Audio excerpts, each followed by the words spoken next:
네, 일단 오늘 시승에 준비된 모델은 전부 하이브리드 모델입니다. 1.6L 터보 엔진과 하이브리드 시스템이 결합된 차예요. 저희가 일단 시승 측정 위해서 먼저 연비 세팅 먼저 도와드릴게요. 네, 감사합니다. 감사합니다. 네, 아무래도 이 하이브리드 모델이다 보니까 이런 연비 측정도 한다고 합니다. 네, 신차의 시승 행사는 굉장히 중요합니다. 미디어 그리고 뭐 유튜버, 인플루언서들이 처음으로 차를 경험하는 거고, 여기서 나온 얘기들이 많은 소비자들에게 큰 영향을 미칠 수 있습니다. 네, 가장 쉽게 이 현대차의 의도를 추측해 볼 수 있는 것은 하이브리드를 밀어준다겠죠. 그렇다면 하이브리드를 왜 밀어주느냐?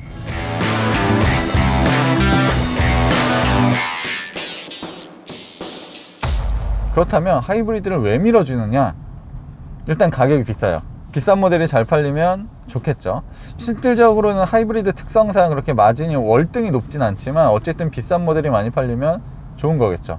회사의 매출은 올라가니까요. 네, 그리고 두 번째로는 회사의 변화에 대한 움직임을 보여주기 쉬워서예요. 네, 지금 모든 자동차 브랜드가 전동화를 외치고 있는 상황이잖아요. 그래서 디젤 차들을 조금씩 줄여가고 하이브리드 모델, 그리고 플러그인 하이브리드 모델, 그리고 전기차를 많이 늘려가고 있는 상황입니다. 네, 우리는 여기에 앞장서 가고 있다, 이런 것들을 보여주기 위해서 더 강조를 하는 것 같습니다. 네, 실제로도 3세대 모델에는 1.6L 디젤 그리고 듀얼 클러치가 조합된 모델이 있었어요. 네, 연비도 굉장히 좋았을 뿐더러 토크가 높은 디젤 엔진과 DCT 변속기의 궁합도 상당히 괜찮았었거든요. 근데 아쉽게도 이 4세대 투싼에서는 그 1.6L 디젤 모델은 사라졌습니다. 대신 그 자리를 이 하이브리드 모델로 채운 거죠. 요즘 현대차를 보면 이 하이브리드 모델이 엄청나게 늘어나는 것을 알 수가 있습니다. 근데 예전에는 잘 팔리는 극히 일부 모델에만 하이브리드가 있었는데 이제는 거의 전 차종에 하이브리드가 추가가 되고 있는 상황이에요. 네, SUV만 보더라도 산타페, 코나, 이 투싼까지 전부 하이브리드를 갖췄습니다. 네, 팰리세이드, 베뉴를 빼면 SUV 라인업은 점차 하이브리드화가 돼가고 있고, 세단도 마찬가지죠. 아반떼, 소나타, 그랜저 전부 하이브리드 모델이 추가가 됐습니다. 네, 현대차가 우리나라에서 처음 판매했었던 이 하이브리드 모델들의 인식이 안 좋았을 뿐이지 지금은 굉장히 기술적으로도 발전을 이뤘고, 요즘 나오는 하이브리드는 확실히 예전과는 많이 달라요. 네, 초기 자본에 여유가 있으신 분이라면 이제는 하이브리드를 선택하는 게 굉장히 옳은 선택이 되고 있습니다. 네, 하이브리드가 동일한 배기량으로 따진다면 일반적인 가솔린이나 디젤 엔진보다 힘도 좋고 연비도 우수합니다. 네, 참고로 지금 시승하고 있는 투싼은 인스퍼레이션 트림에 3,800만원 정도 되는 모델이에요. 18인치 휠이 장착되어 있고 이 빌트인 캠이 들어가 있어서 복합 연비는 리터당 15.8km입니다. 네, 어쨌든 저는 초창기 하이브리드부터 다양한 하이브리드를 많이 경험했는데 뭐 현대차만 놓고 봐도 이 기술적인 발전이 느껴지는 부분이 많이 있습니다. 이 에너지 흐름도를 보는 것도 그 중에 하나인데 정말 바쁘게 반응을 해요. 네, 가속 페달을 미세하게 밟는 것에도 시스템이 순간순간 다르게 반응을 해줍니다. 운전자가 언제나 동일하게 힘을 밟기는 어렵잖아요. 그래서 조금씩 달라질 거잖아요. 깊게 밟고 좀 떼고 뭐 유지하고 뭐 이런 찰나의 순간에도 시스템이 반응을 해서 엔진을 끄기도 하고 엔진의 힘을 바퀴 그리고 배터리에 보내기도 하고 전기 모터와 엔진이 같이 돌면서 구동력을 보내주기도 하고요. 이런 순간순간의 변화가 굉장히 좋은 효율과 성능을 만들어내는 것 같고요. 근데 이중 접합유리를 쓰진 않았는데 그래도 꽤 두꺼운 유리를 써서 옆에 트럭들 지나가도 크게 시끄럽지 않고요. 그리고 무엇보다 타이어 노면 소음이 그렇게 큰 편은 아닌 것 같아요.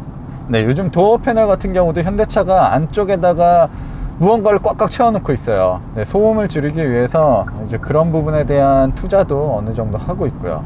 근데 요즘 차인데 실내를 굉장히 화려하게 만들어 놨고 좀 미래적인 느낌이잖아요. 근데 요즘 차인데도 앰비언트 라이트가 부각되는 부분이 없네요. 특별한 의도가 있었는지는 모르겠지만 앰비언트 라이트를 예쁘게 만들어주면 실내와 잘 어울릴 것 같은데 그 부분이 적용되지 않은 건 좀 아쉽고, 이 디스플레이가 확연히 다르죠, 다른 차들과. 사실 이런 식으로 발전하는 게 맞아요. 투싼이 최초로 이 햇빛 가리개가 없어요, 위에. 그래서 더 깔끔한 느낌 그리고 시원한 느낌을 주고 있습니다. 여기서 10.25인치 디스플레이가 2개가 탑재가 됐는데 디지털 클러스터 같은 경우도 위치 좀 바꿔야 돼요. 전방을 보고 있으면 시야에 잘 안 들어옵니다.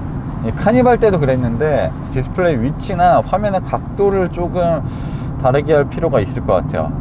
네, 그리고 요즘 차답지 않게 외부로 기능을 선택할 수 있는 것들이 굉장히 많이 놓여 있죠. 전부 터치긴 해요.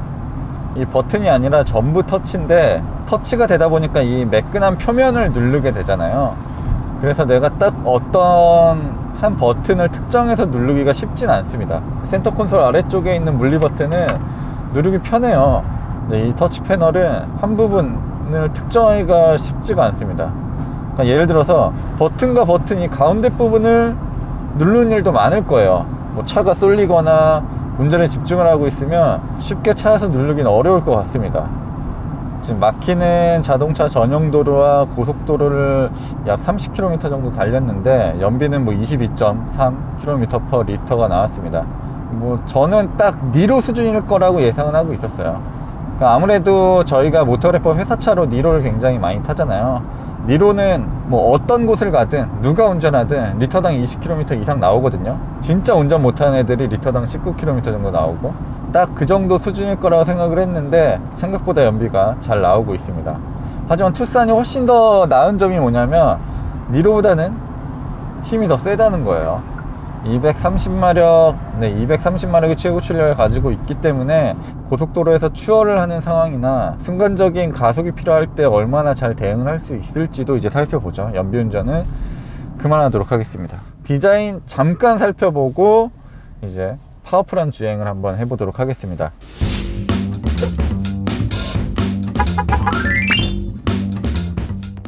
네, 굉장히 독특하죠. 일단 그랜저에서부터 이 헤드램프 쪽 램프류가 그릴을 침범하는 디자인을 보여줬는데 지금도 그릴과 마치 연결되어 있는 것 같은 주간주행등이 있습니다. 우리가 어릴 때 미술 조각상 그리면 전부 서양인 조각상들을 그리거든요. 아그리파 이거 다 서양인들이잖아요. 서양인은 눈도 조금 더 들어가 있고 이런 눈썹도 탁 튀어나와 있고 그리고 이런 광대도 있고 명암이 많단 말이에요, 얼굴에. 네, 투싼 같은 경우도 이렇게 반듯하게 내려오긴 하지만 이렇게 램프가 별도로 있는 부분은 움푹 들어가 있고 이 범퍼 위쪽은 또 튀어나와 있거든요.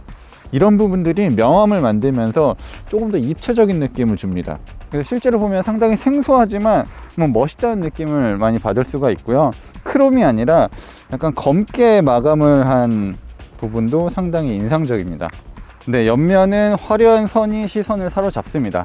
그리고 범상치가 않아요. 이런 휠하우스의 디자인도 그냥 원형도 아니고 사각형도 아니고 사다리꼴 느낌인데 약간 비대칭으로 만들어서 조금 더 스포티한 느낌을 주고 있고요. 어떤 물체가 달릴 때 뒤에 이렇게 잔상들이 남는 것처럼 뒤로 쫙 밀려져 있습니다. 이렇게 선이 모아졌다가 다시 뒤로 쫙 퍼지는 느낌을 주고 있고 이거는 람보르기니 우루스 같은 느낌도 많이 있고요. 이거는 진짜 좀 그렇다. 여기 람보르기니 우루스는 선을 그냥 딱 이어서 접어버렸거든요. 근데 지금은 이 중간에 애매하게 이 띄어놓은 부분들이 있는데 이게 약간 차가 찌그러져 있는 느낌이 들기도 해요. 보는 각도에 따라서요. 투싼이 더 멋있어 보이는 이유 중에 하나는 이런 비례감이 좋아요. 이런 화려한 선들 이런 거 다 떠나서 기본적으로 차가 더 커졌고 낮아졌어요. 그리고 넓어졌고요. 그러면서 휠베이스도 많이 길어졌습니다. 그러다 보니까 일단 비율적으로 너무 좋아요. 네, 지금 현대차가 판매하고 있는 SUV 중에서는 가장 비례감이 좋은 것 같고, 네, 그리고 이 윈도우 라인도 이 끝까지 이어져 있고 이 마감 소재도 굉장히 좋은 편이에요. 이게 기본 모델에도 그냥 들어가는 거고, 소나타나 K5 같은 경우도 이쪽 면이 거친 플라스틱으로 기본 모델은 들어갔는데 이 하이브리드 모델 썬루프를 선택하게 되면 여기도 이제 하이그로시를 넣어주는 것 같고요. 근데 뒷모습도 LED를 많이 사용하면서 화려한 느낌을 주고 있어요. 검은색으로 테두리를 마감한 부분, 그리고 그것을 삼각형으로 이제 구멍을 뚫면서 조금 더 입체적인 느낌을 주고 있고요. 이 겉면의 이 마감도 마치 보석이 반짝이는 듯한 느낌을 주기 위해서 그런 디자인을 채용했습니다. 엠블럼은 살짝 생뚱맞은데 위치도 그렇고 표현 방식도 독특합니다. 왜 이렇게 굳이 여기다가 이렇게 돈을 많이 썼는지 모르겠어요. 이 범퍼 하단도 이 각진 도형의 디테일을 세워놨고요. 하이브리드 모델도 실내는 굉장히 넓습니다. 트렁크도 엄청나게 넓고요. 일반 모델과 차이가 없어요. 왜냐하면 애초에 이 플랫폼은 하이브리드, 플러그인 하이브리드를 전부 계획을 하고 만든 플랫폼이기 때문에 배터리를 이 시트 밑바닥에 넣어 놨습니다. 그래서 실내 공간은 전혀 차이 날 게 없는데, 다만 차이가 있다면 폴딩을 했을 때 엉덩이 받침이 살짝 밀리면서 조금 더 이 등받이가 아래로 갈 수 있게끔, 그래서 풀플랫이 될 수 있게끔 하는 기술이 적용됐다고 홍보를 많이 했는데, 지금 이 차 같은 경우는 아래 공간이 없어요. 배터리랑 하이브리드 시스템이 들어가다 보니까 그 공간이 없습니다. 그래서 일반적인 모델에 비해서는 각도가 좀 더 있는 편이에요. 그리고 여기 이렇게 잘 막아놨지만 이 턱이 있어요. 기본적으로 턱이 생겼어요. 하지만 이 공간적인 측면에서는 넓은 것, 그리고 등받이 기울기 이런 것들은 뭐 말할 필요도 없을 것 같아요.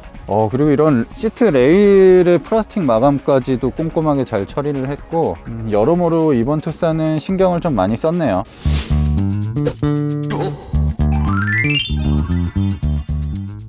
현대차가 신형 투싼을 설명하면서 이 핸들링이 나아졌다라는 얘기도 많이 했습니다. 그리고 이 설명에는 이름도 생소한 이 핸들링이 적용이 됐다고 하면서 이 선회력을 좀 더 안정적으로 할 수 있다고 얘기를 했습니다. 근데 정작 이런 효과만 얘기하고 이 기술이 어떤 건지는 설명을 잘 안 해줬어요. 자, 먼저 이 핸들링은 뒷바퀴를 조향해주는 시스템은 아닙니다. 현대차가 약간 헷갈리게 영상을 만들어 놨어요. 마치 뒷바퀴 조향처럼 만들어 놨는데 뒷바퀴 조향은 아니고 하이브리드 구동 모터와 관계가 있는 시스템입니다. 자, 먼저 이 핸들링은 이 스티어링 휠을 왼쪽 혹은 오른쪽으로 틀었을 때 어쨌든 차가 선회하기 위해서는 바깥쪽 바퀴가 조금 더 많이 돌아야 원활하게, 그리고 예쁜 궤적으로 회전을 하게 되잖아요. 그런 것들을 가능하게 해주는 겁니다. 스스로도 바퀴를 돌릴 수 있는 전기 모터가 양쪽으로 구동력을 조금씩 다르게 보내주는 거예요. 마치 ELSD처럼 작동을 한다는 것 같습니다. 뭐 굉장히 좋은 시스템이긴 하지만 일상적인 주행에서 그 차이를 느끼기는 쉽진 않을 것 같고요. 굉장히 빠른 속도로 헤어핀을 돌아 나가거나 서킷 주행을 하는 상황이라면 그래도 어느 정도의 차이는 체감이 될 것 같아요. 자, 이 핸들링 안 벗어나가 뭐 이질감이 들거나 뭐 새로운 느낌이 들진 않아요. 하지만 이렇게 램프에서 속도를 높였을 때, 회전하는 가운데서 속도를 높였을 때도 잘 잡아주는 느낌이 있어요. 1.6 터보 엔진, 그리고 DCT가 아닌 6단 자동 변속기가 조합된 투싼 하이브리드 모델은 시스템 출력으로 230마력의 힘을 냅니다. 네, 투싼 하이브리드의 출력은 코나 아반떼 하이브리드보다는 산타페 하이브리드에 더 가깝습니다. 최고 출력은 동일해요. 그러다 보니까 확실히 여유로움이 느껴져요. 네, 애킨슨 사이클의 자연흡기를 사용하는 하이브리드 엔진들을, 주로 배기량이 낮은 엔진들이겠죠. 네, 물론 전기 모터가 도움을 주는 순간이 많지만 기본적으로 내연기관 엔진이 작고 힘이 약하기 때문에 고속으로 달릴 때 굉장히 버거워하는 느낌들이 많이 들거든요. 엔진이 힘들어하면 결국엔 하이브리드 시스템 자체가 효용성이 많이 떨어지게 돼요. 네, 이 1.6L 터보 엔진이 탑재된 투싼 하이브리드는 기본적으로 엔진 힘이 꽤 괜찮은 편입니다. 2.5L 자연흡기 애킨슨 사이클을 쓰는 것보다는 훨씬 더 나은 모습이에요. 엔진과 전기 모터의 힘을 극대화시켰을 때는 가속력이 상당히 좋은 편이에요. 이런 고속 안정성도 충분히 좋아졌고요. 네, 하지만 어디까지나 이 차가 효율에 더 초점을 맞췄다고 느껴지는 부분은 이 느긋한 변속기 반응에 있을 것 같습니다. 엔진과 변속기, 그리고 하이브리드 시스템을 통한 엄청난 다이나믹한 주행은 사실 어렵지만 이 합산 출력으로 밀어붙일 수 있는 영역은 굉장히 넓어졌어요. 네, 3세대 플랫폼을 쓰면서 확실히 전반적으로 차의 조종성이나 뭐 소음, 그리고 안정성 이런 것들은 많이 개선이 됐습니다. 사실 3세대 투싼이 나왔을 때도 와, 2세대에 비해서 이렇게 안정적이고 핸들링도 좋아졌어 라고 했는데 지금 4세대 투싼은 그거보다도 훨씬 더 좋아졌습니다. 그러니까 애초에 1세대, 2세대가 굉장히 아래쪽에 있었어요. 거기서 조금씩 올라와서 이제는 남들과 비교해도 손색이 없을 수준으로 많이 올라왔습니다. 물론 문제는 이제 가격이겠죠. 제가 지금 타고 있는 차만 해도 3,800만 원 정도 되는 차거든요. 사실 이 정도 가격이면 그 돈이면 이거 산다 얘기하면 산타페도 살 수 있고 소렌토도 살 수 있어요. 물론 알아두셔야 될 부분은 산타페와 소렌토 이 가격에 맞춰 사면 이 정도의 옵션, 이 정도의 편의 장비는 갖추지 못합니다. 뭐 크기만 더 큰 거예요. 그런 것들을 잘 고려하셔야 될 것 같은데 아무래도 고민이 굉장히 많이 되실 것 같습니다. 일단 외관의 크기는 월등히 그 상위 등급 차들이 크지만 이 실내 공간이 주는 만족도는 이젠 투싼도 워낙 좋아졌거든요.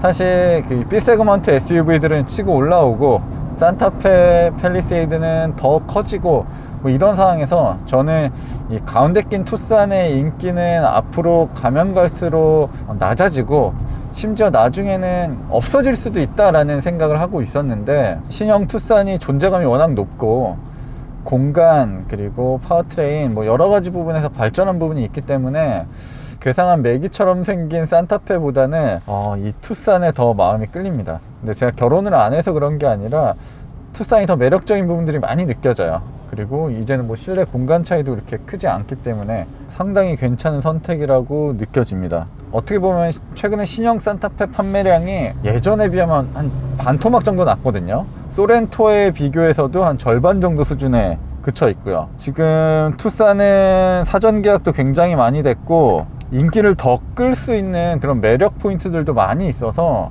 이대로 가다가 투싼이 없어지는 게 아니라 투싼이 어퍼컷을 치면 산타페가 사라질 수도 있을 것 같다는 생각이 조심스럽게 드네요.